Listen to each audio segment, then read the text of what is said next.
اللهم صل على محمد وآل محمد. اعوذ باللہ من الشیطان الرجیم.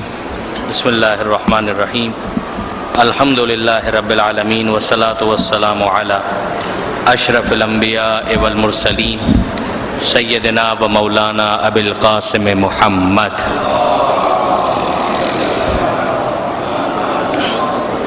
واہل بیتہ الطیبین الطاہرین المعصومین المظلومین المنتجبین المنتخبین المیامین، لا سیما علی الامام المنتظر والحجۃ الثانی عشر واللعنۃ الدائمۃ الباقیۃ علی اعدائہم اجمعین من یوم ظلمہم الی قیام یوم الدین. اللہم انا نرغب الیک فی دولۃ کریمہ تعز بها الاسلام واہلہ وتذل بها النفاق واہلہ وتجعلنا فیہا من الدعاة الی طاعتک والقادة إلى سبيلك وترزقنا بها كرامة الدنيا والآخرة. رب اشرح لي صدري ويسر لي أمري واحلل عقدة من لساني يفقهوا قولي واجعلني خالصا لوجهك الكريم يا الله. صلوات على محمد وآل محمد. اما بعد فقد قال الله سبحانه وتعالى في القرآن الحكيم. بسم الله الرحمن الرحيم. انظر کیف فضلنا بعضهم على بعض وللآخرة اکبر درجات واکبر تفضیلا. صلوات علی محمد وآل محمد. برادران عزیز، ماہ رجب کی فضیلتیں، اس کی اہمیت اور اس کے اعمال پر آج یہ ہماری دوسری اور آخری گفتگو ہے. کل کی جو ہماری گفتگو کا خلاصہ ہے، پہلے میں آپ کی خدمت میں اسے گزارش کرنا چاہوں گا. ہم نے سورہ مبارکہ بنی اسرائیل کی آیت کے ذیل میں اپنی گفتگو کا آغاز کیا تھا، جس میں پروردگار عالم یہ ارشاد فرماتا ہے کہ ذرا دیکھو کیسے ہم نے بعض کو بعض پر فضیلت دی ہے، اور آخرت میں تم فضیلتوں کا اور فرق دیکھو گے، درجات کا اور فرق دیکھو گے. اس کے ذیل میں ہم نے گزارش کی کہ اگر آپ ظاہری اعتبار سے بھی دیکھیں تو فزیکلی ظاہری طور پر جو چیزیں نظر آتی ہیں اس میں بھی ہمیں بہت سا فرق دکھائی دیتا ہے.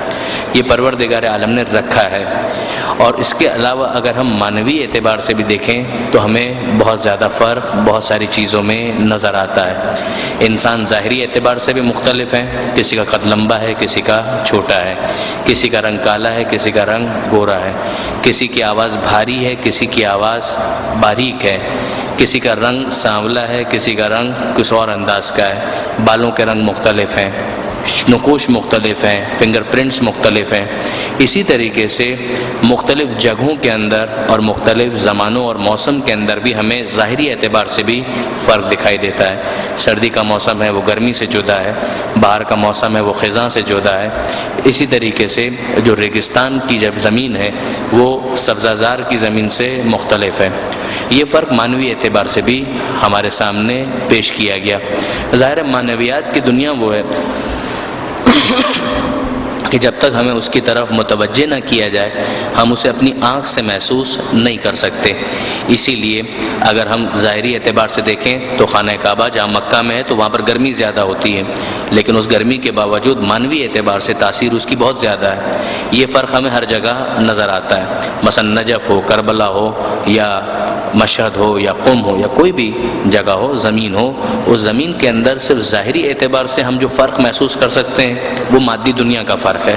مگر جو معنویات کی دنیا ہے اس میں معصوم ہمیں متوجہ کرتے ہیں کہ دیکھو ہر جگہ ایک برابر نہیں ہے، ساری زمینیں ایک برابر نہیں ہیں. خانہ کعبہ کی مکہ کی تاثیر جدا ہے، عرفات کے میدان کی تاثیر جدا ہے، مزدلفہ مینا کی تاثیر جدا ہے. یہ معاملہ زمانوں کے اندر بھی ہے کہ ہر مہینہ اور ہر دن ایک برابر نہیں ہے، بلکہ اس میں فرق رکھا گیا ہے. چاہے پھر وہ رجب کا مہینہ ہو، شعبان کا مہینہ ہو، یا پھر ماہ رمضان ہو، یہ سارے مہینے ایک برابر نہیں ہیں. ان میں بعض کو بعض پر پروردگار عالم نے فضیلت عطا کی ہے. جو ماہ رجب خصوصیت کے ساتھ نسبتوں کے اعتبار سے بھی ہم نے ڈسکس کیا کہ اس ماہ رجب کو ایک روایت کے اندر پروردگار عالم سے منسوب کیا گیا کہ یہ رجب اللہ کا مہینہ ہے، شعبان پیغمبر اکرم کا مہینہ ہے، اور ماہ رمضان امت کا مہینہ ہے۔ اور دوسری روایت کے اندر کہ رجب کو اہل بیت کا مہینہ کہا گیا، شعبان کو رسول اللہ ہی کا مہینہ کہا گیا، اور ماہ رمضان کو اللہ کا مہینہ کہا گیا، یعنی ڈبل نسبتیں اس کے اندر ہمیں دکھائی دیتی ہیں۔ اور اس سے ملتی جلتی ایک روایت آج بھی میں آپ کے سامنے گزارش کروں گا۔ اس کے علاوہ کل ہم نے مناسبتوں کو ڈسکس کیا تھا کہ اس ماہ رجب میں جو ولادتیں ہیں، جو شہادتیں ہیں معصومین کی، اور جو اہم واقعات پیش آئے، ان کو ہم نے کل کی گفتگو کے اندر ڈسکس کیا تھا۔ اس کے علاوہ ایک اور اہم چیز جسے کل ہم نے ٹچ کیا، وہ ماہ مبارک رجب میں روزوں کی فضیلت کے حوالے سے، کہ بہت زیادہ تاکید کی گئی کہ اس مہینے کے اندر روزے مس نہ کیے جائیں اور روزے ضرور رکھے جائیں۔ اور پھر اس کے بعد قضا روزے کی موجودگی میں مستحب روزہ نہیں ہو سکتا، پہلے قضا روزہ رکھنا ضروری ہے، اس کے بعد پھر مستحب روزے کی باری آ سکتی ہے، اس کو ہم نے ڈسکس کیا۔ اور آخر میں مفاتیح الجنان کی ابتدا میں جو شیخ عباس قمی نے بیان کیا ہے ماہ رجب کی فضیلت کے حوالے سے، اس کو ہم نے کل کی گفتگو کے اندر ڈسکس کیا۔ درود بھیجیے محمد و آل محمد پر۔ اب آج کی گفتگو میں ہم اپنی بات کو مزید آگے بڑھاتے ہیں۔ کل جو بات میں نے آپ کی خدمت میں عرض کی تھی کہ 4 مہینے وہ ہیں کہ جسے محترم مانا گیا ہے اور ماہ رجب اس میں شامل ہے۔ یہ باقاعدہ امت مسلمہ کا مسلمہ مسئلہ بھی ہے، قرآن مجید نے بھی اس کی تائید کی ہے۔ اور اس کے علاوہ اگر آپ دیکھیں تو ایک حدیث ہے جس کا نام ہی ہے حدیث اختیار، کہ جس میں پروردگار عالم نے کن کن کو منتخب کیا، کن کن کو اختیار کیا، ان کا تذکرہ ہے۔ اور ان میں 4 کا تذکرہ بار بار آتا ہے کہ پروردگار عالم نے ان میں سے 4 کو انتخاب کیا، ان میں سے 4 کو انتخاب کیا۔ بلکہ میں اس حدیث کو آپ کی خدمت میں پیش ہی کر دوں، یہ خصال اور بہار دونوں میں ہے۔ بہار میں علامہ مجلسی نے اس کو لکھا اور خصال میں شیخ صدوق نے اسے تحریر فرمایا۔ حدیث کا نام ہے حدیث اختیار، کہ اختیار کسے کیا۔ یہاں پر اختیار سے مراد چوائس نہیں ہے، یہاں پہ اختیار سے مراد ہے منتخب کرنا، سلیکٹ کر لینا، یعنی جس کو ایک اپ گریڈ کرنا ہے، خاص ایک مرتبہ اور مقام دینا۔ ارشاد فرماتے ہیں، معصوم کا کلام ہے کہ ان اللہ اخترا من الکلام 4، کہ اللہ نے کلام میں سے جو بولا جاتا ہے 4 کو منتخب کیا۔ وہ 4 کیا ہیں؟ کہ سبحان اللہ والحمد للہ ولا الہ الا اللہ واللہ اکبر، وہی تسبیحات 4، کہ انسان یوں تو بہت کچھ اپنی زبان سے پروردگار عالم کی حمد کرتا ہے، ثنا کرتا ہے، بہت کچھ کرتا ہے، مگر خدا نے ان میں سے 4 تسبیحات ہیں کہ جن کو منتخب کیا۔ سبحان اللہ 1، والحمدللہ 2، لا الہ الا اللہ 3، اللہ اکبر یہ 4۔ وَمِنَ الْمَلَائِكَةِ 4، اور ملائکہ میں سے اللہ نے 4 کو منتخب کیا، یعنی ملائکہ سب محترم ہیں مگر 4 کو خدا نے منتخب کیا، جبریل، میکائیل، اسرافیل اور عزرائیل۔ پھر فرمایا وَمِنَ الْأَنْبِيَاءِ 4، اور انبیاء میں سے خدا نے 4 کا انتخاب کیا، ابراہیم، موسیٰ، عیسیٰ، محمد مصطفیٰ صلی اللہ علیہ وآلہ وسلم۔ اور پھر روایت آگے بڑھتی ہے کہ وَمِنَ الصِّدِّيقِينَ 4، کہ اللہ نے صدیقین میں سے 4 کا انتخاب کیا۔ حبیب نجار جو سورہ یاسین کے اندر جن کا تذکرہ آتا ہے، نام نہیں آتا مگر وہاں پر ان کا تذکرہ آتا ہے کہ جاء رجل من اقصى المدینۃ یسعی، وہ جو تذکرہ ہے جس مرد کا، اس کے بارے میں کہا گیا کہ اس کا نام حبیب نجار ہے اور پروردگار نے اسے منتخب کیا۔ حضرت یوسف علیہ السلام کہ وہ بھی صدیقین میں ہیں، مولا کائنات امیر المومنین علی ابن ابی طالب علیہ السلام، یہ مولا کے القاب میں سے ہے لقب صدیق اکبر۔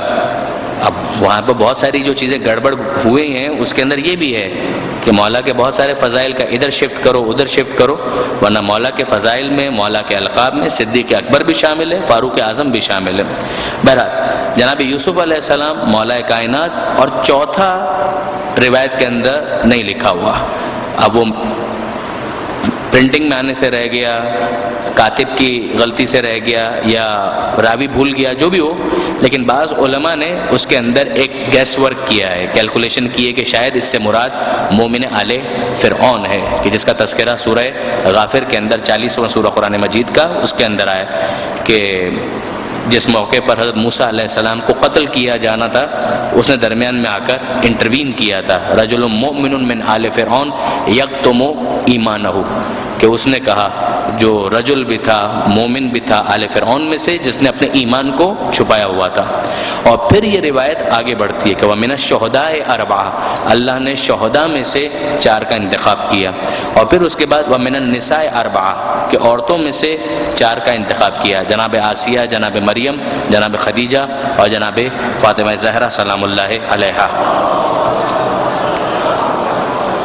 روایت مزید آگے بڑھتی ہے کہ وَمِنَ الشُّهُورِ أَرْبَعَةٌ، کہ 4 مہینوں کا خدا نے انتخاب کیا.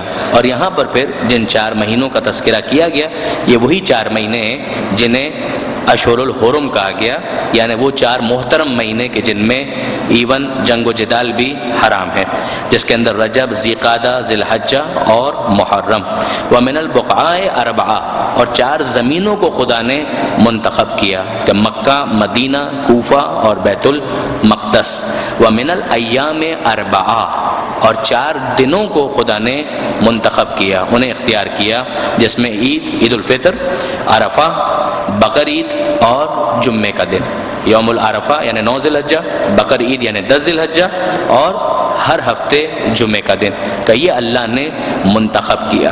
تو اس روایت کے اندر بھی آپ دیکھیں گے کہ اگر ہم دیکھیں ان 4 مہینوں میں جیسے ہمیں نظر آتا ہے کہ رمضان کا تذکرہ نہیں ہے، ماہ رمضان کا، اس میں کوئی شک نہیں ہے کہ ماہ رمضان کی اہمیت رجب سے بھی زیادہ ہے، مگر کچھ اینگل سے اگر ہم دیکھتے ہیں تو اندازہ ہوتا ہے کہ ماہ رجب ایک سپیریٹی لے جاتا ہے، ایک تھوڑی سی ترجیح لے جاتا ہے. جیسے محترم ہونے کے حوالے سے ان معنی میں کہ جنگ و جدال اس میں حرام ہے، تو وہ ماہ رمضان کے اندر ایسا نہیں ہے. ماہ رجب کے ناموں میں سے ایک نام ہم نے ڈسکس کیا تھا کل، اسب، کہ جس کا مطلب یہ تھا کہ رحمت اس مہینے کے اندر انڈیلی جاتی ہے. اسی مہینے کا ایک اور نام بھی ہے اور وہ ہے اسم. خود رجب کا مطلب کیا ہے؟ رجب کا مطلب ہے عزت کرنا، تعظیم کرنا، رسپیکٹ کرنا. اور دوسرا جو نام اس کا آیا اسب، جس کے اندر کہ رحمت انڈیلی جاتی ہے، یعنی بھر بھر کے دیا جاتا ہے. اور پھر تیسرا نام ہمارے سامنے آتا ہے اسم. اسم کا مطلب ہے بہرا بن جانا، یعنی وہ مہینہ جو بہرا ہے. بہرا کس اعتبار سے ہے؟ یعنی یہ بظاہر اگر آپ دیکھیں تو یہ لفظ جو ہے کچھ زیادہ مناسب نہیں لگتا ہے کہ بہرا مہینہ. نہیں، یہ بہرا اس اعتبار سے نہیں ہے، بہرا اس اعتبار سے ہے کہ اس میں کٹ جانے کا حکم دیا جا رہا ہے. بے وقوف بننے کی بات نہیں ہو رہی ہے، احمق بننے کی بات نہیں ہو رہی ہے. مقصد کیا ہے؟ جس طریقے سے اگر اصولی طور پر دیکھتے ہیں کہ اسلام کے اندر رہبانیت سے روکا گیا ہے. کوئی کہے کہ میں دنیا سے بھاگتا ہوں، غار کے اندر جاتا ہوں، یہ دنیا بیکار ہے، کوئی فائدہ نہیں ہے، نہیں، اسلام اس کو سپورٹ نہیں کرتا. کہ لا رہبانیت فی الاسلام، اسلام میں کوئی رہبانیت نہیں ہے. رہنا تمہیں دنیا میں، ہاں، لیکن اسی دنیا میں رہتے ہوئے کچھ کریش کورسز ہیں کہ جو اسلام نے کروائے ہیں. جیسے آپ ماہ رمضان میں دیکھیں کہ بھوکا رہو، روزے کے اندر کا بھوکا رہو، اعتکاف کرو. اعتکاف صرف ماہ رمضان سے مخصوص نہیں ہے، لیکن ماہ رمضان میں تاکید تو ہے کہ ماہ رمضان میں اعتکاف کرو یا ویسے ہی اعتکاف کرو. تو ایک طرح سے کٹنے والی بات ہے کہ دنیا سے تھوڑا سا کٹو. حج پر لوگ جاتے ہیں تو ظاہر ہے کہ ایک پورا جو نارمل روٹین کی جو لائف ہے اس سے ہٹ کر کچھ ہو رہا ہے. کہ اسی طریقے سے کہ اسم یہ مہینہ کٹ جانے کا مہینہ ہے، یعنی ایسا مہینہ ہے کہ جس کے اندر جو تمہاری روٹین کی دنیاوی زندگی تھی اس کے اندر کمی کرو، اس کے اندر ایک بریک لگاؤ. اور کہ اس نے کیا کہا؟ اس نے کیا کہا کہ مجھے زیادہ نہیں سننا ہے، مجھے زیادہ نہیں سننا ہے، میں اپنے پروردگار سے لا لگا رہا ہوں اس مہینے کے اندر.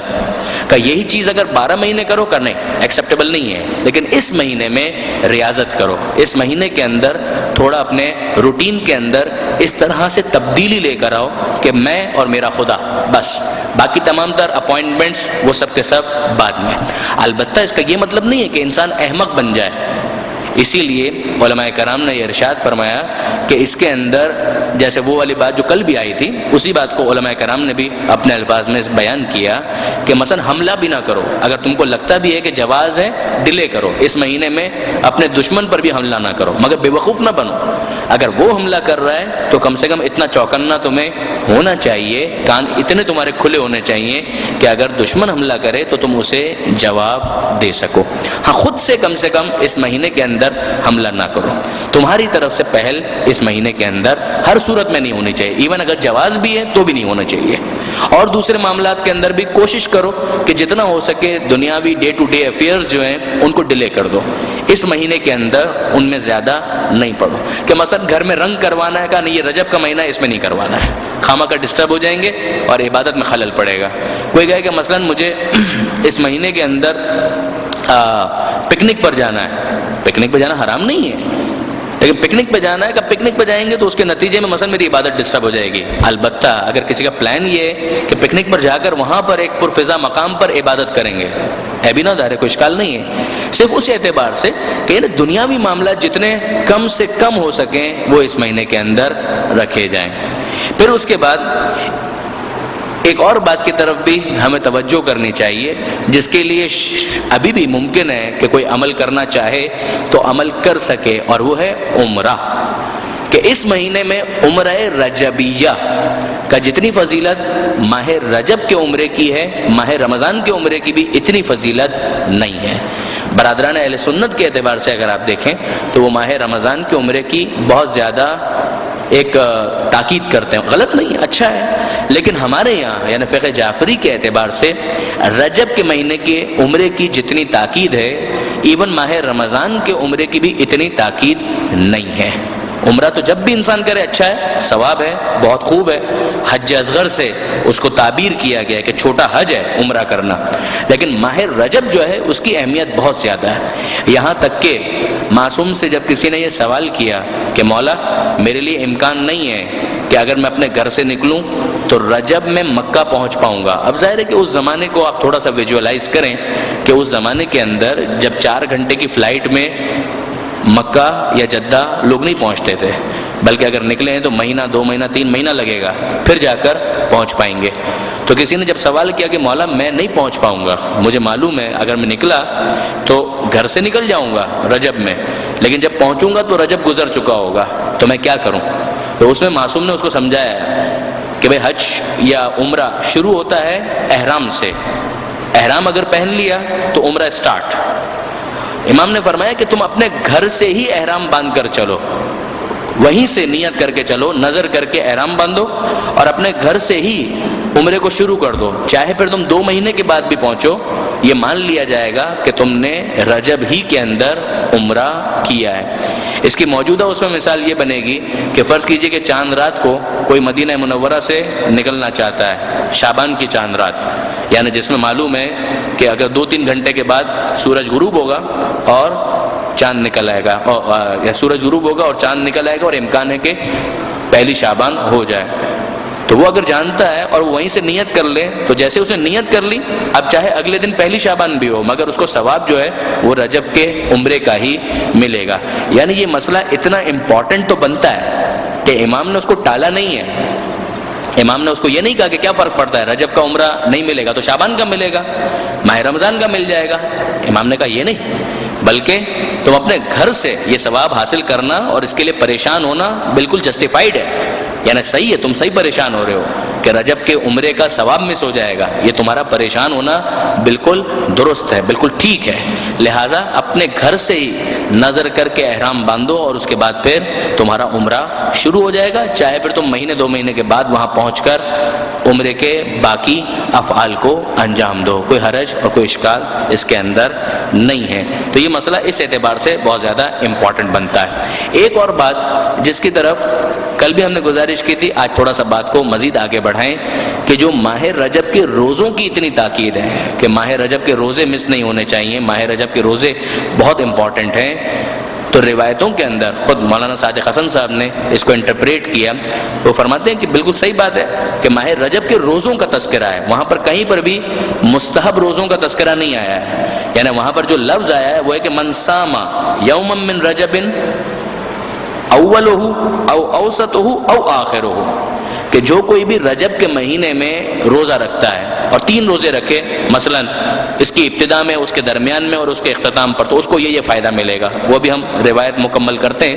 لیکن یہاں پر روایت کے اندر، حدیث کے اندر مستحب کا لفظ نہیں ہے. عام طور پر روایتوں کے اندر کسی استحباب کو بیان کرنے کے لیے، ایون قرآن کے اندر بھی ایک لفظ استعمال ہوتا ہے تطوعن، تطوع، تے، توئیں، واو اور عین کا، یہ استحباب کے لیے، نافلہ کے لیے نافلہ کا لفظ استعمال ہوتا ہے، استحباب کا لفظ استعمال ہوتا ہے، ندب کا لفظ استعمال ہوتا ہے اور تطوع کا لفظ استعمال ہوتا ہے۔ یہ الفاظ ہوتے ہیں عام طور پر روایتوں میں یا قرآن کی آیتوں میں کسی مستحب فعل کو بیان کرنے کے لیے، تطوعاً، تنفلاً، استحباباً، ندباً۔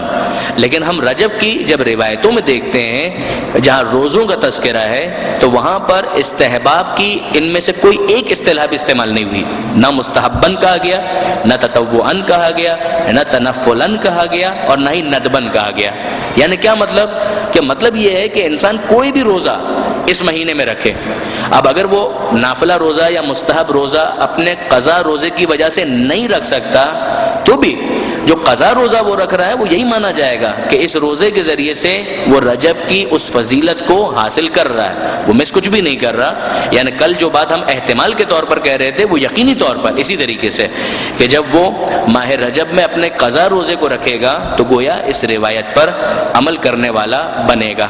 کل ہم نے آپ کی خدمت میں وہ حدیث پیش کی تھی کہ جس میں ماہ رجب کے اختتام پر 3 روزوں کا تذکرہ امام نے کیا تھا، اور اس افسوس کے ساتھ کیا تھا اس شخص کے لیے سالم سے خطاب کرتے ہوئے کہ جس نے پورے ماہ رجب میں اس وقت تک کوئی ایک روزہ بھی نہیں رکھا تھا، جس میں امام نے فرمایا تھا کہ تو نے اتنا لاس کر دیا، اتنا نقصان کر دیا کہ خدا کے سوا کوئی نہیں جانتا کہ تو نے کتنا نقصان کر دیا۔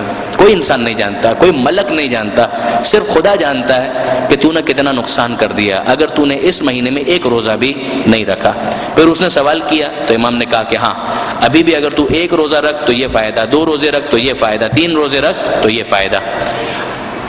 وہ ماہ رجب کے اختتام کے حوالے سے ایک اور روایت جیسا کہ میں ابھی پڑھ بھی رہا تھا آپ کی خدمت میں، اس کے اندر تو الفاظ بڑے ہی عجیب ہیں، واقعاً بڑے عجیب الفاظ ہیں۔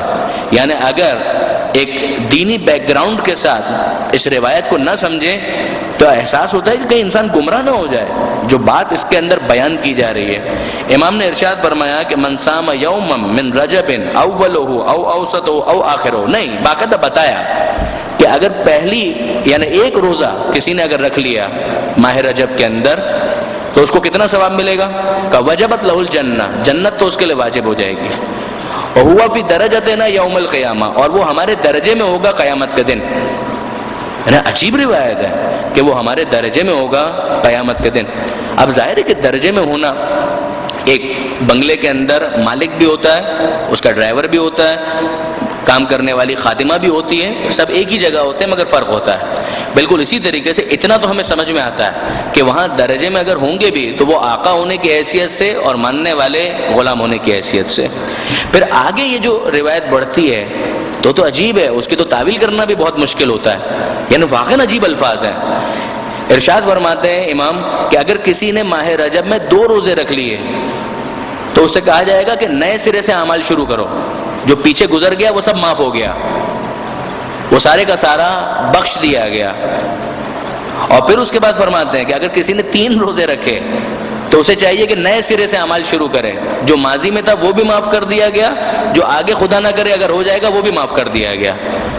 عجیب ہے، واقعاً عجیب ہے۔ یعنی آپ اگر دیکھیں ظاہری اعتبار سے تو اس کی تعبیر بھی بڑی عجیب ہے، البتہ اگر اس میں تھوڑی سی دقت کی جائے تو ممکن ہے اس کا مطلب یہ بنے کہ اگر ایک انسان گناہ کرتا ہے تو اس گناہ کے 3 اثرات ہو سکتے ہیں۔ نمبر 1 خدا کی نافرمانی، نمبر 2 اگر اس کے لیے کوئی قضا اور کفارہ ہے تو وہ انجام دینا، اور نمبر 3 اگر حقوق الناس سے اس کا تعلق ہے تو اس شخص کو راضی کرنا۔ یہ 3 پہلو اس کے بنتے ہیں کہ نمبر 1 کہ خدا کی معصیت کی ہے جس کا کمپنسیشن یہ ہے کہ توبہ اور استغفار کیا جائے، یہ ایک پہلو ہے۔ نمبر 2 کہ وہی عبادت جو تم نے مس کی ہے اس کو قضا یا اس کا جو بھی کفارہ بنتا ہے اس کو ادا کرو، اور نمبر 3 اگر حق الناس میں سے کسی کا مال ہڑپ کر لیا، خدا نہ کرے کسی کو نقصان پہنچا دیا، غیبت کر دی، گالی دے دی، تہمت، یہ ایسا کوئی معاملہ ہے تو پھر اس کو بھی راضی کرو اور خدا سے بھی معافی مانگو۔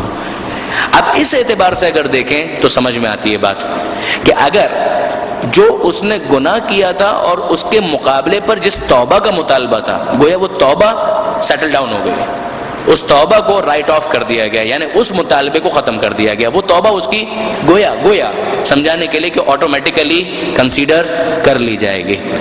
اس براڈ توبہ کے اندر ساری توبہ کو شامل کر لیا جائے گا.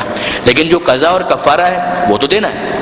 اسی طرح سے اگر حق الناس کا معاملہ تھا تو وہ حق الناس تو ادا کرنا ہے، لیکن حق الناس کے ساتھ جو جڑی ہوئی توبہ کا مطالبہ تھا کہ وہ مطالبہ وہ ختم کر دیا جائے گا. یہ ہوا روزے کے حوالے سے. بلکہ روزے کے حوالے سے بات کو مکمل کرنے سے پہلے مولا کائنات امیر المومنین علی ابن ابی طالب علیہ الصلوۃ والسلام،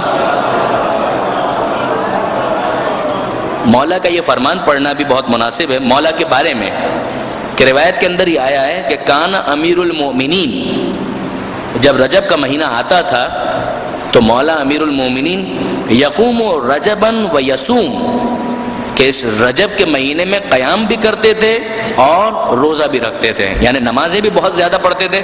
ویسے ہی مولا راتوں میں عبادت کے عادی ہیں، اس میں جب اضافہ ہوتا ہوگا تو کیا کچھ ہوتا ہوگا خدا بہتر جانتا ہے. کان یقوم رجبا و یصوم، قیام باللیل بھی کرتے تھے اور یصوم صیام روزہ بھی رکھا کرتے تھے. ویقول، اور کہتے تھے الرجب شہرنا، کہ رجب تو ہمارا مہینہ ہے. وشعبان شہر رسول اللہ، اور شعبان اللہ کے رسول کا مہینہ ہے. والرمضان شہر اللہ، اور ماہ رمضان جو ہے وہ اللہ کا مہینہ ہے. تو یہ ہم نے روزے کی بحث جو ماہ رجب کے حوالے سے ہے اس کو یہاں پر مکمل کیا.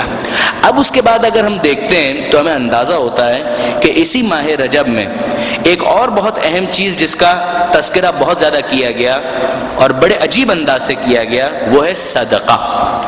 کہ اس ماہ رجب کے اندر ویسے بھی کہ صدقہ دو انفقوا مما رزقناکم من قبل ان یاتی احدکم الموت فیقول رب لولا اخرتنی الی اجل قریب فاصدق واکن من الصالحین. سورہ منافقون کی آیت ہے کہ انفاق کرو، خدا کی راہ میں خرچ کرو جو ہم نے دیا ہے رزق اس میں سے، اس سے پہلے کہ موت آ جائے اور تم کہنے لگو رب اے ہمارے پروردگار لولا اخرتنی الی اجل قریب، تھوڑی مہلت دے دے. فاصدق، کیوں؟ تاکہ میں صدقہ دوں تیری بارگاہ میں، واکم من الصالحین، اور صالحین میں شامل ہو جاؤں. تو اس موقع پر جو ایک انسان کی حسرت ہو سکتی ہے وہ یہی ہے کہ وہ خدا سے کہ مالک تھوڑی مہلت دے دے کہ میں صدقہ دوں. اب اس موقع پر جب پتہ ہے کہ اب جان نکلنے والی ہے تو انسان جو کچھ بھی بولے وہ کم ہے. لیکن جو پہلی طلب اور تڑپ اس کے دل میں ہوتی ہے وہ یہی ہے کہ مالک میں صدقہ دے کر کسی کی مدد کروں اور صالحین میں شامل ہو جاؤں. یہ قرآن کی آیت ہے. رجب کے مہینے کے حوالے سے ابو سعید خدری رضی اللہ تعالی عنہ پیغمبر اکرم کے صحابی ہیں. وہ روایت کرتے ہیں پیغمبر اکرم ختمی مرتبت احمد مجتبی محمد مصطفیٰ صلی اللہ علیہ وآلہ وسلم فرماتے ہیں پیغمبر اکرم کہ کثرت کے ساتھ، تھوڑا بہت نہیں، کثرت کے ساتھ کہ رجب میں صدقہ دو، کثرت کے ساتھ. چاہے اگر زیادہ نہیں دے سکتے تو اتنا تو کرو کہ روزانہ ایک روٹی صدقے میں دو. یعنی باقاعدہ کہ اگر زیادہ نہیں دے سکتے تو اتنا تو ضرور کرو کہ ایک روٹی روزانہ رجب کے مہینے میں، یعنی 30 دن ہے تو 30 روٹیاں اور روزانہ ایک روٹی. زیادہ نہیں دے سکتے تو اتنا، اور زیادہ بڑھا سکو تو کیا کہنا، لیکن زیادہ نہیں کر سکتے تو اتنا ضرور کرو کہ ایک روٹی روزانہ صدقہ دو. ثواب کیا ملے گا؟ جو دھندے والے لوگ ہیں، کاروبار والے لوگ ہیں، بزنس والے لوگ ہیں، تو اللہ کے رسول اللہ تو خوش ہوگا، مگر وہ ٹھیک ہے اللہ تو خوش ہو ہی جائے گا، وہ تو جلدی خوش ہو جاتا ہے، سریع الرضا ہے، بہت جلدی راضی ہو جاتا ہے. یہ بتائیے کہ ثواب کیا ملے گا؟ یعنی یہ اب میں اپنے الفاظ میں گزارش کر رہا ہوں. پیغمبر اکرم نے ایک بڑی عجیب ڈیل آفر کی ہے. جس طریقے سے مڈ نائٹ ڈیلز ہوتی ہیں یا کسی خاص موسم کے اندر کوئی ڈیل آتی ہے، پیغمبر اکرم نے عجیب بات کی ہے، واقعاً عجیب بات کی ہے. ماہ رجب کے اندر صدقہ دینا، پیغمبر فرماتے ہیں کم سے کم ایک روٹی تو دو. اور اگر کسی نے ماہ رجب میں اس طرح سے کرنے کو اپنی عادت بنا لیا تو اسے وہ پورا ثواب ملے گا جو آج تک میں نے صدقے کا بیان کیا ہے. یعنی یہ ایک دن دو دن کے ثواب کی بات نہیں ہو رہی ہے. پیغمبر اکرم نے 63 سالہ زندگی کے اندر جتنا ثواب صدقے کا بیان کیا ہے، پیغمبر فرماتے ہیں یہ سب کا سب اسے ملے گا کہ جو ماہ رجب میں کم از کم روزانہ ایک روٹی دینے کو اپنی عادت بنا لے، اور اس کے بعد یہ عادت اس کی پختہ ہو جائے. اور پھر فرماتے ہیں پیغمبر کہ اتنا تو ملے گا ہی جتنا میں نے بیان کیا ہے اپنی پوری زندگی میں آج تک، بلکہ اس سے بھی زیادہ ملے گا جو میں نے بیان کیا ہے. یہ عجیب ثواب ہے جو صدقے کا پیغمبر اکرم نے اس کے اندر بیان کیا ہے. یعنی آپ دیکھیں گے کہ پیغمبر نے بہت صدقے کا ثواب بیان کیا، یہ ثواب وہ ثواب، یہ ثواب وہ فائدہ یہ فائدہ کا، وہ سب کا سب اسے حاصل ہوگا جو اس ماہ رجب میں ایک روٹی روزانہ، اور پھر اسے اپنی عادت بنا لے کہ اس طریقے سے تو مجھے صدقہ دینا ہی ہے. یعنی یہ وہ اخلاقیات ہیں. یعنی پیغمبر جب کہتے ہیں عادت بنا لو، یعنی کیا مطلب ہے؟ یعنی سخاوت تمہارا اخلاق بن جائے، تمہارا ہاتھ دینے والا بنے، لینے والا نہ بنے، دینے کی عادت تمہارے اندر پیدا ہو جائے. تو یہ دوسرا عمل، ایک روزہ جو ماہ رجب کے اندر بہت تاکید، نمبر 2 صدقہ، نمبر 3 قرآن مجید کی تلاوت. ویسے تو قرآن مجید کی تلاوت جتنی کی جائے جب کی جائے اچھا ہے. ماہ رمضان خصوصیت کے ساتھ اگر ربیع القرآن کہ قرآن کی بہار کا مہینہ ہے، لیکن کا ماہ رجب میں بھی تاکید ہے کہ قرآن مجید کی تلاوت زیادہ سے زیادہ کی جائے. اور اس میں میری گزارش ایک طالب علم کی حیثیت سے ہمیشہ سے یہ ہے، میں پھر تاکیداً گزارش کرتا ہوں کہ کتنا اچھا ہو کہ ہمارے جوان، ہمارے نوجوان قرآن مجید، سب سے اچھا تو یہ ہے کہ عربی بھی سیکھیں، اور عربی سیکھ کر قرآن مجید میں غور کرنے کا لطف حاصل کریں. آپ بھول جائیں گے ٹی وی کے ڈراموں کو اور ساری دوسری خرافات کو. یقین کیجئے، میں اپنے نوجوان دوستوں کو مخاطب کر رہا ہوں، پورے اطمینان کے ساتھ کہہ رہا ہوں، اس لیے کہ میں جانتا ہوں کہ ان کے دل پاکیزہ ہیں، میں جانتا ہوں کہ ان کے قلب مطہر ہیں، میں جانتا ہوں کہ ان کی روح خالص ہے، میں جانتا ہوں کہ ہمارے نوجوان واقعاً دین کی طرف مائل ہیں، ہمارے نوجوان امام زمانہ کے سپاہی ہیں. میں جانتا ہوں اور اپنے دل سے اس بات کا معترف ہوں، میں جانتا ہوں. آپ یقین جانیے کہ اگر آپ عربی تھوڑی سی محنت کر کے 1 سال 2 سال لگا دیں اور عربی اتنی سیکھ لیں کہ قرآن مجید کو آپ عربی میں پڑھ کر سمجھ سکیں، آپ قرآن مجید کو اتنا انجوائے کریں گے، آپ قرآن مجید میں اتنا لطف محسوس کریں گے کہ آپ کو کسی دوسرے انٹرٹینمنٹ میں اتنا مزہ نہیں آئے گا جتنا قرآن مجید کی تلاوت میں مزہ آئے گا. میں مطمئن ہوں. قرآن مجید کہتا ہے کہ کچھ ایسے ہیں کہ جنہیں قرآن مجید سے کچھ حاصل نہیں ہوتا سوائے خسارے کے، لیکن ہمارے جوان اس میں نہیں آتے ہیں. میں مطمئن ہوں، میں اپنے جوانوں سے بہت زیادہ مطمئن ہوں. ہمارے جوانوں کے پاس جو دین کے حوالے سے تڑپ موجود ہے، جو ان کے پاس ایک امنگ موجود ہے، جو اویئرنیس ان کے پاس ہے، مگر بہرحال یہ ایک بہت بڑا لیکنگ ہے، بہت بڑی لیکنگ ہے، ایک بہت بڑی چیز ہے جو مس ہے ہمارے معاشرے کے اندر. عربی اس انداز سے نہیں، یعنی آپ غلط نہ سمجھیں وہ گردان کرنی پڑے گی، ایک پیراڈائم ہوگا یہ وہ، نہ. قرآن مجید سمجھنے کے لیے اور سیکھنے کے لیے جتنی عربی ضروری ہے وہ آپ 6 مہینے 8 مہینے بہت 1 سال کے اندر سیکھ سکتے ہیں، سمجھ سکتے ہیں، جس کے بعد وہ لطف انسان حاصل کر سکتا ہے. وہ ہو جائے تو کیا کہنا. ظاہر ہے کہ اس ماہ رجب میں تو وہ حاصل نہیں ہو پائے گا، ماہ رجب تو سر پر ہے، لیکن آئندہ کے لیے اگر ابھی کم سے کم ترجمے کے ساتھ، ترجمے کو فراموش نہ کریں. ترجمے سے ڈرنے کی بھی ضرورت نہیں ہے. کیوں ترجمہ گمراہ کر دے گا؟ ترجمہ کرنے والے کون ہیں؟ للو پنجو لوگ نہیں ہیں. علامہ ذیشان حیدر جوادی جیسی شخصیت ہے، مولانا فرمان جیسی شخصیت ہے، مولانا امداد حسین صاحب کا ترجمہ ہے، ایون ڈاکٹر محمد حسن رضوی صاحب کا ترجمہ اچھی محنت ہے. اگر آپ اس سے بھی استفادہ کریں کوئی اشکال نہیں، کوئی حرج نہیں. یہ اچھی محنتیں ہوئی ہیں. علامہ نقن صاحب کا ترجمہ اویلیبل ہے، شیخ محسن صاحب کا جو تازہ ترین ترجمہ ہے وہ بھی بہت خوب ہے. یہ ترجمے اچھے ہیں، ان کو لے کر پڑھیں. ہمارے نوجوان بیٹھیں، گروپ ڈسکشن کریں قرآن مجید کے ترجمے کے اوپر ہی، کوئی حرج نہیں ہے. ہاں اپنے آپ کو اتھارٹی نہ سمجھیں، ایک طالب علم کی حیثیت سے اپنے آپ کو قرآن کے سامنے پیش کریں، جو سمجھ میں آتا ہے وہ استفادہ ہے، جو نہیں سمجھ میں آتا علماء سے رجوع کریں۔ یہ روش تو ہر چیز میں ہے، یہ کس چیز میں نہیں ہے؟ توضیح المسائل آپ اٹھائیں، گروپ ڈسکشن کریں، جو سمجھ میں آتا ہے وہ استفادہ ہے، جو نہیں سمجھ میں آتا اپنے اساتذہ سے سوال کریں۔ یہ بات قرآن کے اندر بھی ہونی چاہیے، یہ بات نہج البلاغہ میں بھی ہونی چاہیے، یہی بات صحیفہ کاملہ میں بھی ہونی چاہیے، ہر جگہ یہی طریقہ ہے۔ قرآن کے اندر بھی قرآن سے اجنبیت کو ختم کریں۔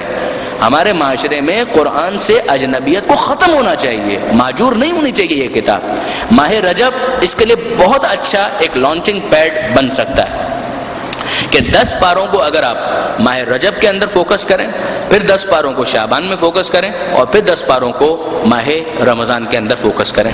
ماہ رمضان میں وہ جو سپیڈ والا معاملہ ہوتا ہے کہ وہ 3rd گیئر کے اندر اور 5ویں گیئر میں ڈال کے جلدی سے ختم کرنا، جلدی سے ختم کرنے کی ضرورت نہیں ہے، آرام آرام سے ٹھہر ٹھہر کر، وَرَتِّلِ الْقُرْآنَ تَرْتِيلًا، قرآن کو ٹھہر ٹھہر کر سمجھ کر پڑھنے کی کوشش کریں، جتنا سمجھ میں آئے بسم اللہ کیا کہنا۔ خصوصیت کے ساتھ ماہ رجب میں ایک وظیفہ جو قرآن مجید کے حوالے سے بیان کیا گیا وہ ہے سورہ اخلاص کے بارے میں، کہ ماہ رجب میں 1000 مرتبہ سورہ اخلاص کی تلاوت، 1000 مرتبہ۔ 1000 بھاری لگتا ہے تو 10 تسبیح، اگر 1000 کا لفظ بھاری لگتا ہے کہ 1000 مرتبہ سورہ اخلاص تو 10 تسبیح، وہ آسان لگتا ہے، 1 تسبیح 2 تسبیح 10 تسبیح، کوئی 1 تسبیح یعنی 100 مرتبہ ہو جائے گا، 10 تسبیح یعنی 1000 مرتبہ ہو جائے گا، کوئی مشکل کام نہیں ہے۔ اور پھر تاکید یہ ہے کہ یہ 1000 پورے رجب میں بکھرا ہوا ہو، یعنی یہ نہیں کہ ایک ساتھ 10 تسبیح کر لی، نہیں، کبھی 10 مرتبہ 20 مرتبہ 25 مرتبہ، ایک دفعہ 50 مرتبہ 100 دفعہ، اس طرح سے کر کے پورے رجب کے اندر اس کو پھیلا دیں۔ 1000 مرتبہ سورہ مبارکہ اخلاص کی تلاوت اس ماہ رجب میں کرنے کی بہت زیادہ تاکید آئی ہے، اور روایت کے الفاظ اس کا خلاصہ کہ 1000 بار سورہ اخلاص کی تلاوت کرے تو اللہ کے پاس ماہ رجب میں تو اللہ کے پاس گویا ایسا عمل لے کر پہنچے گا کہ ایسا عمل نہ ملک مقرب کے پاس ہوگا نہ نبی مرسل کے پاس ہوگا۔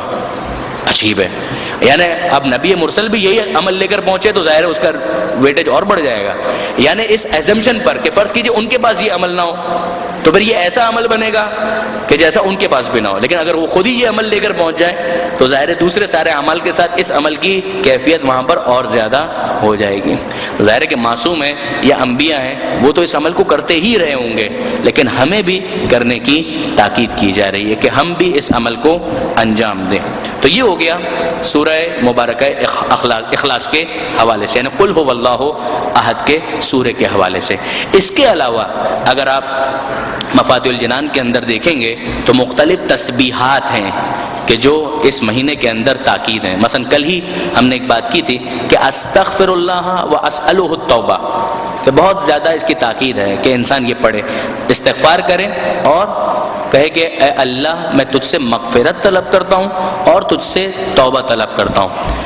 اسی طرح سے دوسری بہت ساری تسبیحات اور مناجات ہیں کہ جو کرنے کی تاکید ہے۔ لائن سے اسٹارٹ ہی میں شیخ عباس کمی نے رجب کے اعمال کو 2 حصوں میں تقسیم کر دیا۔ ایک وہ حصہ کہ جس کے اندر مشترک اعمال جو کسی خاص تاریخ سے منسوب نہیں ہیں، اور پھر وہ اعمال ہیں کہ جو مختلف خاص تاریخوں سے منسوب ہیں۔ جو خاص تاریخوں سے منسوب نہیں ہیں وہ ظاہر ہے کہ کبھی بھی کیے جا سکتے ہیں، اور جو خاص تاریخوں سے منسوب ہیں انہیں انہی تاریخوں کے اندر انجام دینا بہت مناسب ہے۔ اگر میں غلطی نہیں کر رہا تو تقریباً شیخ عباس کمی نے 20 کے قریب وہ اعمال درج کیے ہیں جنہیں روزانہ کرنے کی تاکید ہے۔ اسی میں وہ دعا بھی ہے جو ہمارے معاشرے میں بہت کامن ہے الحمدللہ، اور واقعاً فقط ہم اس دعا کے الفاظ پر غور کریں تو اندازہ ہوتا ہے کہ معصوم نے کس طرح سے مناجات کرنے کا طریقہ سکھایا ہے۔ وہی والی دعا کہ یا من ارجوہ لکل خیر، جو عام طور پر ہر نماز کے بعد ماہ رجب میں امام باڑوں کے مساجد وغیرہ کے اندر نماز کے بعد تاکیبات میں پڑھی جاتی ہے، بہت خوب ہے۔ یہ بھی مفاتیح کے اندر موجود ہے کہ یا من ارجوہ لکل خیر، کہ وہ خدا کہ جس سے ہر خیر کی امید کی جاتی ہے، وآمنوا سخطہ عند کل شر، اور جس سے ہر شر کے موقع پر اس کے غضب سے پناہ کی امید کی جاتی ہے، امان دینے والا ہے۔ یا من یؤتی الکثیر بالقلیل، اے وہ خدا کہ جو قلیل کے بدلے کثیر دینے والا ہے، ہم کیا اس کے سامنے پیش کرتے ہیں اور وہ کتنا زیادہ ہمیں عطا کرتا ہے۔ یا من یؤتی من سأل، اے وہ خدا کہ جو اس کو تو دیتا ہی ہے کہ جو سوال کرتا ہے، ومن لم، یا من یؤتی من سأل یا من یؤتی من لم یسألہ، اے وہ خدا کہ جو اسے تو دیتا ہی ہے کہ جو سوال کرتا ہے، جو سوال نہیں کرتا اسے بھی عطا کرتا ہے، ومن لم یعرفہ، اور جو اس کی معرفت نہیں رکھتا ہے اسے بھی عطا کرتا ہے، تحننا منہ ورحمہ، وہ اس کا تفضل ہے، اس کی رحمت ہے۔ آتنی بمسألتی، اے میرے پروردگار مجھے بھی میرے سوال کا جواب عطا کر، جو میری دعا ہے اسے بھی پورا کر۔ ایاک جمیع خیر الدنیا و جمیع خیر الآخرہ، تیرے پاس دنیا اور آخرت کا سارا خیر موجود ہے۔ واصرف عنی بمسألتی، اور پروردگار میں یہ بھی چاہتا ہوں کہ جن چیزوں سے میں پریشان ہوں ان کو مجھ سے دور کر دے۔ ایاک جمیع شر الدنیا و شر الآخرہ، دنیا اور آخرت کا سارا پریشانیوں والا معاملہ دور کرنے والا تو ہے۔ فإنہ غیر منقوص ما آتیت، اس لیے کہ مالک جو تو دے گا تیرے دینے سے تیرے خزانے میں کوئی کمی واقع نہیں ہو جائے گی۔ وزدنی من فضلک یا کریم، اور اے پروردگار یہ تو وہ ہے جو میں نے مانگا، مگر میں کیا مانگوں گا، میں نے جو بھی مانگا وہ تو بیکار ہے، پتہ نہیں صحیح ہے غلط ہے کیسا ہے، لیکن تو اپنے فضل سے اس سے زیادہ عطا کر کہ جو میں نے مانگا ہے، یا کریم، اے کرم کرنے والے۔ اس کے بعد الفاظ یہ ہیں کہ امام نے اپنی ریش مبارک کو بائیں مٹھی میں لیا اور اپنی دائیں انگلی انگشت شہادت اس کو اس طرح سے ہلا رہے ہیں، جو آپ واقف ہیں یہ طریقہ تو بہت کامن ہے، اور نہایت گریہ و زاری کی حالت میں امام نے یہ ارشاد فرمایا کہ یا ذل جلال والاکرام، یا ذل نعماء والجود، یا ذل من والطول، حرم شیبتی علی النار۔ یا ذل نعماء والجود، یا ذل جلال والاکرام، اے صاحب جلالت و بزرگی، اے نعمتوں اور بخششوں کے مالک، اے صاحب احسان و عطا، میرے سفید بالوں پر جہنم کی آگ کو حرام قرار دے۔ یہ دعا یعنی یہ دعا کا خلاصہ ہے، جو عرفات کے میدان میں بھی جو ایک دعا معصوم نے تعلیم کی وہ یہ ہے کہ مالک میں تجھ سے ایک ایسی بات کا سوال کرتا ہوں کہ اگر تو نے سب دے دیا اور یہ نہیں دیا تو وہ سب بیکار ہو جائے گا، اور کچھ نہیں دیا اور اگر یہ دے دیا تو میں سمجھوں گا کہ مجھے سب کچھ دے دیا، اور وہ کیا کہ مالک جہنم کی آپ کو مجھ پر حرام قرار دے۔ تو باقی سب نپٹتے رہیں گے کہ وہاں پر بنگلے اور محل کم ملے جنت کے اندر، وہ تو جب جائیں گے تو پتہ چلے گا، مگر خدا نہ اگر ادھر جانے کا ادھر کی جگہ کہا کہ ادھر جاؤ، وہ جہنم کا گیٹ تمہارے لیے کھولا ہوا ہے تو مر جائیں گے، تو موت بھی نہیں آئے گی۔ مگر ایک تو انسان یہی کہ مر جائیں گے تو سکون پا جائیں گے، مر کے بھی اگر سکون نہیں ملا تو پھر کیا ہوگا، تو گڑبڑ اور زیادہ ہے۔ تو وہ تو پھر وہاں کا رونا تو بات کا ہے، وہاں کا رونا تو بات کا ہے کہ وہاں گئے تو پھر وہاں پر نہیں یہ اتنا کم ہے یا جتنا ملا بھائی جنت میں تو آئے کم سے کم منزل پر تو پہنچے، وہ بات کا مرحلہ ہے کہ وہاں پر کتنا اور کم ہے اور زیادہ ہے۔ لیکن پہلا مرحلہ یہ ہے کہ ادھر سے تو نو پارکنگ ہماری گاڑی کو لکھا ہوا مل جائے کہ جہنم کے پاس یہ گاڑی پارک نہیں ہونے والی ہے، ہمارا گیٹ جو ہے وہ دوسرا ہے، جنت والا گیٹ ہے، یہ ہو جائے تو پھر وہ سارے باتیں جو ہیں ان کو دیکھا جا سکتا ہے۔ تو یہ ساری جو اعمال ہیں جس کا ایک حصہ شاید آپ کو فوٹو کاپیز کی صورت میں دیا بھی جائے گا۔ پھر اس کے بعد ایک مناسبت، چند مناسبتیں ہیں جن کی طرف میں متوجہ کرنا چاہوں گا۔ یہ ساری چیزیں مفاتیح الجنان کے اندر موجود ہے، اور آپ میں سے میں جانتا ہوں بہت سے بزرگان اور بہت سے ایسے افراد ہیں کہ جو بڑی پابندی کے ساتھ انشاءاللہ ان سارے اعمال کی پابندی کرتے ہوں گے، اور مردوں سے زیادہ میں مطمئن ہوں کہ خواتین زیادہ پابند ہیں، اور واقعاً خواتین کا عجیب حوصلہ ہے، عجیب حوصلہ ہے اعمال کے حوالے سے بھی، اور آج کل کے اعتبار سے تو میں کہہ سکتا ہوں ایون حصول علم کے حوالے سے کہ جو شوق خواتین کے اندر موجود ہے بعرض معذرت مردوں کے اندر اتنا نہیں پایا جاتا۔ میں اپنے کچھ دوستوں کے ساتھ جو ہماری یعنی برادری سے تعلق رکھتے ہیں، برادری سے مراد جماعت نہیں یعنی طبقہ روحانیین آپ کہہ لیجئے، ان سے ہم ڈسکس کر رہے تھے کہ کلاسز لینے جاتے ہیں کہیں پر خواتین کی بھی اور لڑکوں کی بھی کلاس لینے جاتے ہیں، اندازہ ہوتا ہے کہ معاملہ بالکل گڑبڑ ہے۔ میں آپ کو یہ پریڈکشن کر رہا ہوں کہ اگر معاملہ اسی طرح سے رہا تو بہت سی جگہوں پر تو یہ ہو چکا ہے، 5-10 سالوں کے اندر 15 سالوں کے اندر آپ دیکھیں گے کہ شوہر بیویوں سے سوال کر رہے ہوں گے دین کے بارے میں، ان کو نہیں معلوم ہوگا، ان کو نہیں پتا ہوگا، دینی مسائل کے بارے میں بھی نہیں معلوم ہوگا، عقائد کے بارے میں بھی اتنا نہیں پتا ہوگا جتنا خواتین کو پتا ہوگا، کیونکہ جو سیریسنس اور سنجیدگی ہم دیکھتے ہیں وہ خواتین میں واقعاً بہت زیادہ ہے. رجسٹر لے کر آ رہی ہیں, کاپی لے کر آ رہی ہیں, بیٹھ رہی ہیں, نوٹس بنا رہی ہیں, بعد میں دکھا رہی ہیں صاحب یہ ہم نے بنایا, یہ کیسا ہے, اس کا غلطی تو نہیں ہے, یہ نہیں ہے. لڑکوں کو دیکھیں تو وہ تو آئی جائیں تو ان کی بڑی مہربانی کلاس کے اندر, وہ سمر کیمپ میں بھی آ جائیں تو بڑی مہربانی, وہ آ بھی جائیں تو گنڈوں اور موالیوں والا جو انداز ہوتا ہے اس کے ساتھ لگتا ہی نہیں ہے کہ کلاس کے اندر آئیں یا کہاں پر آئیں. تو بہت زمین آسمان کا فرق, اور یہ آج کا نہیں ہے, اور یہ صرف میری آبزرویشن نہیں ہے, یہ بہت سے دوسرے ساتھیوں کی بھی یہی آبزرویشن ہے. تو وہ ایک جو روایت کے اندر ملتا ہے کہ آخری زمانے میں عورتیں قبلہ ہوا کریں گی, تو ہمیشہ نیگیٹو ذہن میں آتا تھا کہ وہ قبلہ ہوں گی تو نیگیٹو معنی میں ہے کہ یعنی دین وین سے بٹاؤ اور خواتین کی پیروی کرو, اور وہ ساری پیروی جو ہوگی وہ نیگیٹو معنی میں ہوگی, دین کے حوالے سے منفی ہی معاملہ ہوگا. لیکن اب احساس ہوتا ہے کہ نہیں, ممکن ہے یہ مطلب ہو اس کا کہ عورتیں قبلہ ہوں گی اور صحیح معنوں میں قبلہ ہوں گی, یعنی دین معلوم کرنے کے لیے بھی وہی لوگ قبلہ ہوا کریں گے کہ شوہر بھی بیوی سے پوچھ رہے ہیں, وہ صحیح پوچھ رہے ہیں, جاہل ہے, نہیں پتہ ہے اس کو, نہ شریعت کا پتہ ہے, نہ توضیح المسائل کا پتہ ہے, نہ عقائد کا پتہ ہے, نہ قرآن کا پتہ ہے, کچھ بھی نہیں معلوم ہے, نہ اخلاقیات کا پتہ ہے. تو بیگم ہی سے پوچھنے کہ بھائی اس کا مسئلہ کیا ہے, وہ صحیح ہے, ہونا بھی یہی چاہیے. اگر جاہل رہ گئے ہیں تو پھر خواتین سے پوچھنے میں کسی قسم کا کوئی اشکال بھی نہیں ہے. لیلۃ الرغائب, لیلۃ الرغائب یہ ایک مناسبت ہے جو اسی ماہ رجب کے اندر آتی ہے.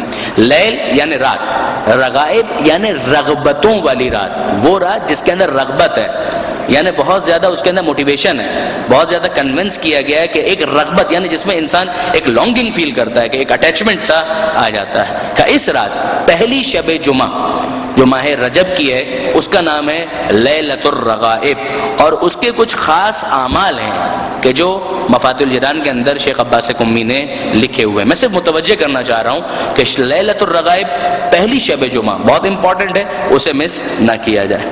اس کے بعد اگر ہم آگے بڑھیں تو خود ماہ رجب کی پہلی رات جو اگر چاند ہو گیا ہے تو شاید آج کی رات ہوگی ورنہ کل کی رات ہوگی, کہ اس کے بھی اپنے اعمال ہیں کہ چاند دیکھ کر یہ دعا پڑھنی, غسل کرنا, اور اسی طریقے سے دیگر. کہ پہلی رجب کا روزہ جس کی طرف کل بھی ہم نے متوجہ کیا تھا کہ حضرت نوح علیہ السلام کی جب کشتی چل رہی تھی پہلی رجب, اور انہوں نے اپنے تمام ہمراہیوں سے, رفقا سے یہ کہا تھا کہ روزہ رکھو. تو پہلی رجب کا دن بھی روزے کے حوالے سے, پہلی رجب کی رات غسل اور دوسرے اعمال کے حوالے سے بڑی امپورٹنٹ ہے. اس کے بعد کا 13ویں رجب, 13ویں رجب اس اعتبار سے ایک تو مولا کی ولادت وہ تو ہے ہی اپنی جگہ پر, مگر اس کے علاوہ کہ اگر کسی کو عمل داؤد کرنے ہیں تو اس کا آغاز 13 رجب سے ہو جاتا ہے. پھر اس کے لیے ضروری ہے کہ وہ 3 دن روزے رکھے, 13 رجب, 14 رجب اور 15 رجب. ان 3 دنوں میں وہ روزے رکھے, اور پھر 15 رجب کو اعمال کا وہ سلسلہ شروع ہوتا ہے کہ جس کے اختتام پر عمل داؤد مکمل ہوتے ہیں. چونکہ داؤد نے امام سے سوال کیا تھا لہٰذا اس کا نام ہی پڑ گیا عمل داؤد, جس کے لیے مولانا صادق حسن صاحب نے سالوں پیشتر جب رجب کی فضیلت پر درس دیا تھا, مجھے اچھی طرح سے یاد ہے کہ انہوں نے کہا تھا عام طور پر یہ حوصلہ ماں کا ہی ہے کہ وہ یہ عمل انجام دے سکے. البتہ ناممکن عمل نہیں ہے, بہت سے مرد بھی انجام دیتے ہیں, لیکن واقعاً اولاد کے حوالے سے خصوصیت کے ساتھ یہ ماں ہی کا جگر ہے کہ وہ اس طریقے سے اعمال کرے. اس لیے کہ اتنے قرآن کے سورے اس کے اندر پڑھنے ہیں کہ شاید کسی اور عمل میں قرآن مجید کے اتنے سوروں کی تلاوت کا تذکرہ آپ کو نہیں ملے گا.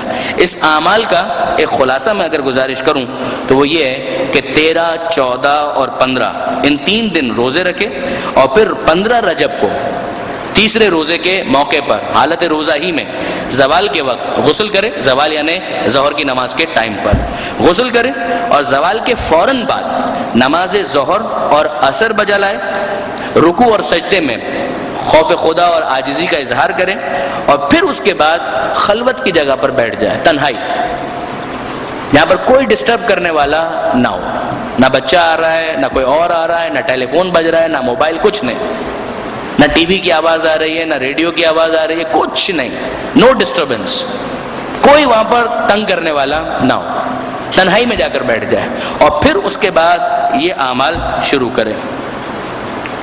جب نماز سے فارغ ہو جائے تو قبلہ رو ہو کر اس طرح سے عمل انجام دے. اس کے بعد پھر یہ قرآن کے سورے شروع ہوتے ہیں کہ 100 مرتبہ سورہ فاتحہ، 100 مرتبہ سورہ اخلاص، 10 مرتبہ آیت الکرسی، پھر اس کے بعد سورہ انعام، سورہ بنی اسرائیل، اس سلسلہ آگے بڑھتا ہے سورہ کہف، سورہ لقمان، سورہ یاسین، سورہ صافات، سورہ حامیم سجدہ، سورہ حامیم عین سین قاف، سورہ حامیم دخان، سورہ فتح، سورہ واقعہ، سورہ ملک، سورہ نون، سورہ اشتقاق، اور اس کے بعد آخر قرآن تک یعنی 30واں پارہ. اس کے بعد تقریباً آپ کم و بیش سمجھے کہ مکمل سورہ انشقاق آنورڈز یعنی تقریباً 30واں پارہ پورا.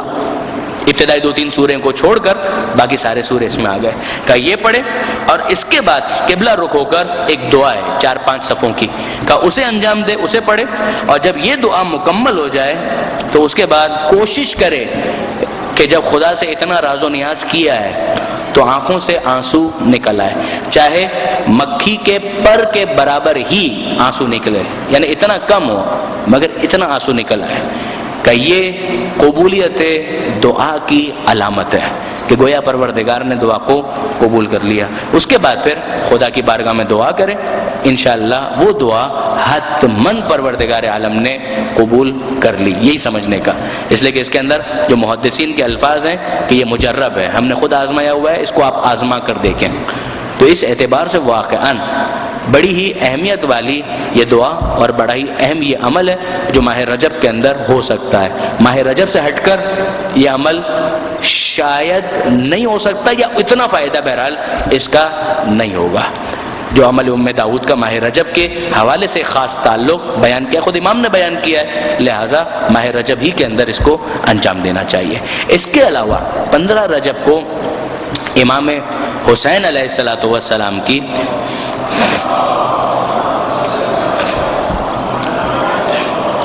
ایک خاص زیارت ہے جو زیارتوں کے چیپٹر میں الگ سے بیان کی گئی ہے.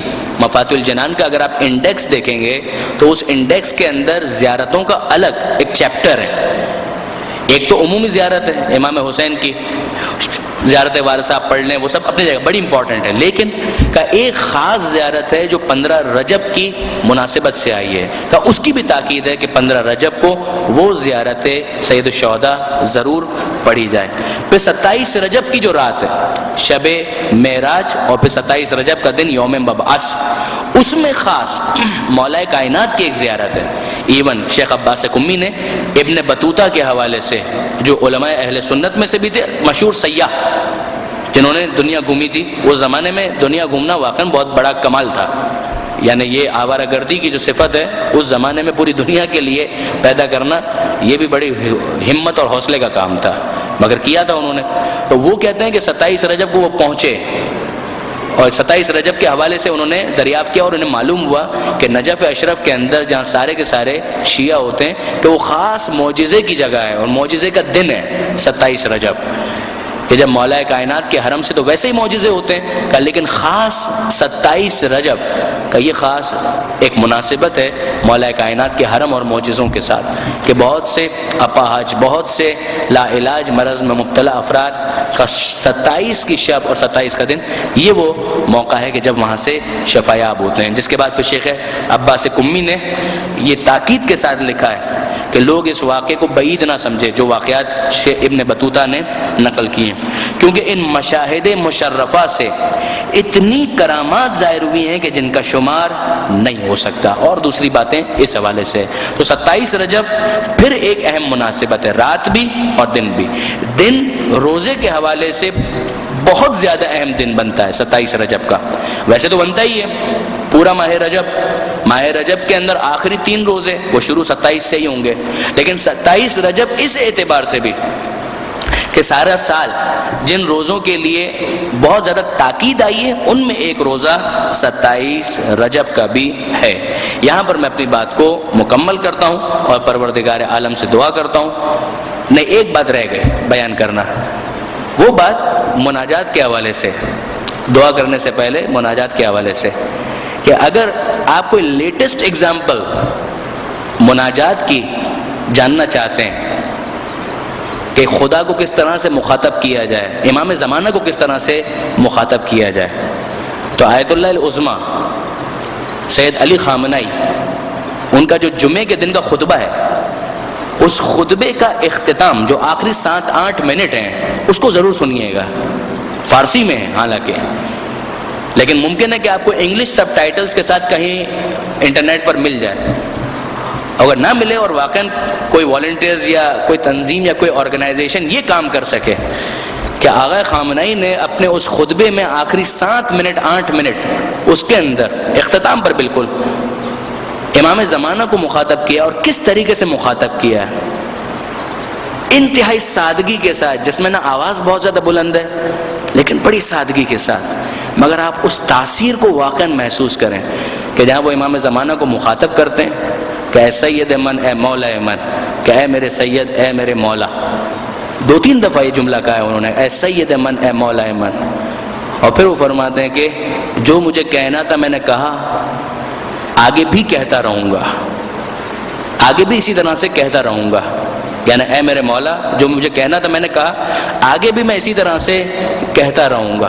اور اس کے بعد وہ ارشاد فرماتے ہیں کہ من جان ناقابلی دارا، میری جان کسی قابل نہیں ہے، بے ارزش جان ہے، یہ میرے پاس ہے. جسم ناقصی دارا، میرا جسم جو ہے ناقص ہے، خود ہاتھ مجروح ہے، بم دھماکے کے اندر بڑی اذیتیں برداشت کی ہیں اس مرد بزرگ نے. اور پھر اس کے بعد فرماتے ہیں کہ کچھ میرے پاس عزت اور آبرو ہے، وہ بھی وہی ہے کہ جو آپ نے مجھے دی ہے. ہر وہ چیز جو میرے ہاتھ میں ہے، میرے پاس ہے، سب کا سب میں اسلام پر قربان کروں گا، اور سب کا سب آپ پر نثار ہو. یہ وہ جملے ہیں کہ جب وہ بول رہے تھے سارا مجمع زار و قطار رو رہا تھا، سارا مجمع بے اختیار گریہ کر رہا تھا. مناجات اس چیز کا نام ہے کہ جہاں پر خلوص اس لیول پر ہو کہ انسان خدا سے، امام زمانہ سے مخاطب ہو، اور اس کی آواز بھی بالکل نارمل ہو، مگر اس کی تاثیر اتنی زیادہ ہو کہ وہ اپنی روح کے اندر اس کے اثر کو محسوس کرے. وہ یہ محسوس کر رہا ہے کہ ہاں واقعاً میں اپنے خدا سے مخاطب ہوں یا اپنے زمانے کے امام سے مخاطب ہوں. میں تاکید کرتا ہوں اپنے نوجوان دوستوں کو، یہی بزرگ تو وہ ہیں، یہی مراجع، یہی رہبر کہ جن سے یہ معنویت ہمیں حاصل کرنی چاہیے، یہ روحانیت ہمیں حاصل کرنی چاہیے. چاہے وہ آغا سیستانی ہوں، چاہے آغا وحید خراسانی ہوں، یا موجودہ کیس میں جو مثال ہم نے دی رہبر معظم آیت اللہ خامنہئی ہوں. یہی بزرگ ہیں کہ جن سے ہمیں صحیح معنوں میں معنویت کو لینا ہے، صحیح معنوں میں روحانیت کو لینا ہے، صحیح معنوں میں اسپریچویلٹی کو لینا ہے. کہ آپ دیکھیں کہ ان کا انداز کیا ہے، کس انکساری کے ساتھ یہ خدا کی بارگاہ میں اپنے آپ کو پیش کرتے ہیں، اور اس کے بعد اس سے الہام لیتے ہوئے ہم اپنی زندگی میں ترقی کے مختلف مدارج تلاش بھی کر سکتے ہیں اور انہیں طے بھی کر سکتے ہیں. بار الہ تو جو واسطہ محمد و آل محمد کا، ہمارے اس قلیل توسل کو اپنی بارگاہ میں قبول فرما. مالک ماہ رجب آنے والا ہے، اس ماہ میں بہترین عبادت انجام دینے کی ہمیں توفیق عطا فرما.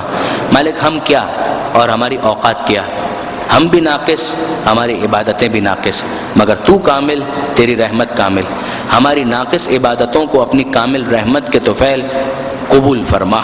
مالک تجھے واسطہ محمد و آل محمد کا ماہ رجب سے وہ سارے فائدے جو اہل بیت نے ہمیں بتائے ہیں حاصل کرنے کی توفیق عطا فرما، اور اس ماہ رجب کے ذریعے سے ماہ رمضان کی تیاری کرنے کی ہمیں توفیق عطا فرما. مالک تجھے واسطہ محمد و آل محمد کا پریشان حال مومنین کی پریشانیوں کو دور فرما. جو بیمار ہیں انہیں شفا کامل اور عاجل عطا فرما. جو بے روزگار ہیں انہیں رزق حلال عطا فرما. جو برسر روزگار ہیں ان کے رزق میں برکت اور کثرت عطا فرما. مالک جو بے اولاد ہیں اولاد صالح عطا فرما. جو صاحبان اولاد ہیں اولاد کی صحیح تربیت کی توفیق عطا فرما.